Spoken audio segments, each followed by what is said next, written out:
ഈ സിനിമയുടെ സമയത്ത് ഒരു ഡിസ്കഷൻ ഉണ്ടായിരുന്നു. എന്റെ ഈ ഫിസിക്കൽ ട്രാൻസ്ഫോർമേഷൻ, എന്റെയും ഗോകുലിന്റെയും ഫിസിക്കൽ ട്രാൻസ്ഫോർമേഷൻ നമുക്കൊരു ഡോക്യുമെന്ററി ചെയ്യണം.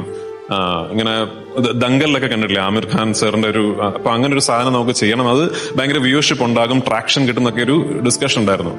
അപ്പൊ അന്ന് ഞാൻ അതിനോടൊരു എതിരഭിപ്രായം പറഞ്ഞത്, ഞാനും ഗോകുലും ഒക്കെ ഡയറ്റ് ചെയ്ത് ജിമ്മിൽ പോയി ഒരു ഡയറ്റീഷ്യന്റെ സഹായത്തോടു കൂടി ഒരു ഫിസിക്കൽ ഇൻസ്ട്രക്ടറിന്റെ സാന്നിധ്യത്തിൽ നമ്മൾ നടത്തുന്ന ട്രാൻസ്ഫോർമേഷൻ ഒരു മനുഷ്യൻ ജീവിച്ചു തീർത്ത ജീവിതത്തിന്റെ കഥയാണ്. അതിന്റെ മുമ്പിലാണോ നമ്മൾ ഇത് വെച്ച് മാർക്കറ്റ് ചെയ്യുന്നത് എന്നൊരു ചിന്തയുണ്ടായിരുന്നു.